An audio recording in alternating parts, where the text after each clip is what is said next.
my Capricorn and Capricorn rising friends. Sondra from For Your Chi. This is your July of 2024 reading. Thanks for being here. Welcome to July. All right, we've got some good news for the Capricorns in the most favorite house that you people love to hear about.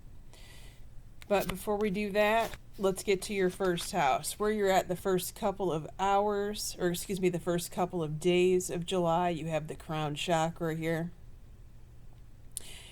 You're getting information in the form of downloads. Watch the information that you get during, when you're in the shower or in the bathtub or doing your morning routine or driving. What else?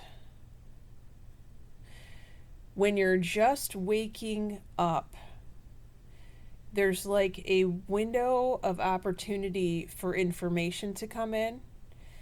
And at first, it feels very random, but it's a piece of the puzzle. So if you get some weird intuitive hit, some weird thought, go ahead and research it. Google it further. Because you're like, where did that come from? Well, it came from somewhere. It came from the crown chakra, which is the highest of them all. Okay? They're trying to tell you something. And this could fix a problem for you if you look into this further, or it could fix a problem for someone that you love. I tell this story a lot. This happened to me. I get a lot of information when I first wake up at times. And one morning, a couple of years ago, I woke up and I heard a voice say, go get anti-EMF gear for your mother. It will help her AFib. And I thought, what in the hell? Now, in real life, a couple of days before that, my mom had an episode of AFib so bad that she couldn't get out of bed all Saturday. And my mom is a Capricorn, by the way. And Capricorn, staying in bed is miserable for them. They need to be out getting stuff done. They need to be out working. They need to be out in their garden. I mean, it was just the total pits for her, as you can imagine. So I Googled that at the time. This was in 2021, I think. And the first thing that came up is EMF, and there was a decimal point number. It was a certain number to this degree can trigger AFib. And I thought, holy cow. It makes sense because the heart is an electrical system and other electrical things can affect the heart if it's too much.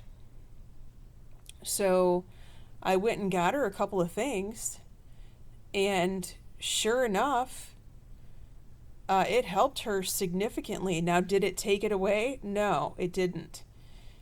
But she has been able to manage it now to the point where she's not stuck in bed all day anymore.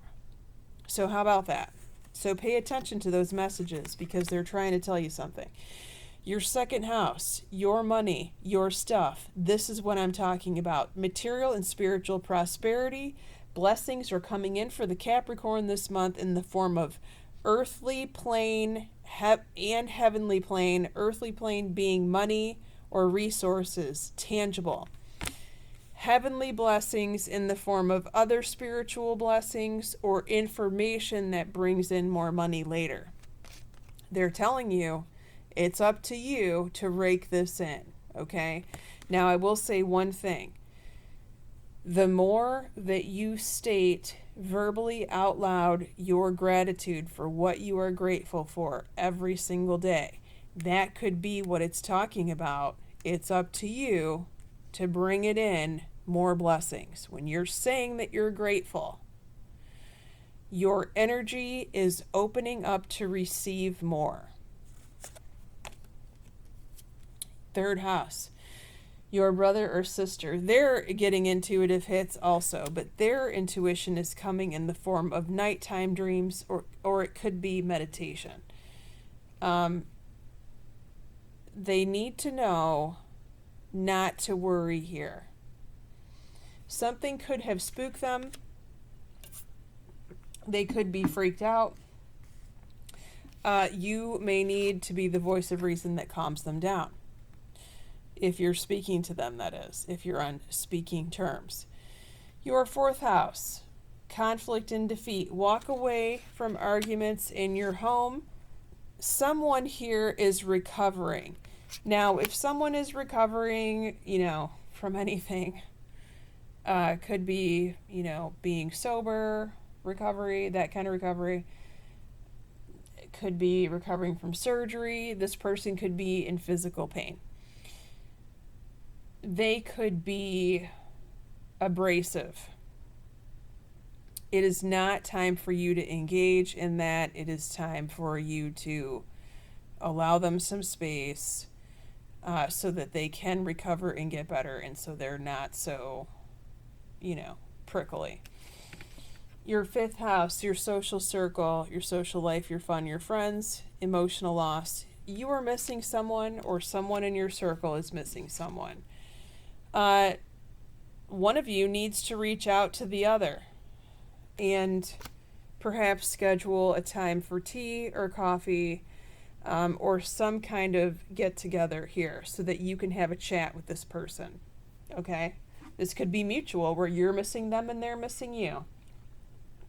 Now, don't forget, rules your dating life too. So if you've had someone on your mind that you were dating, or maybe you've dated recently and you haven't talked lately and you've been thinking about that person, wanting to reach out, then it's time to reach out.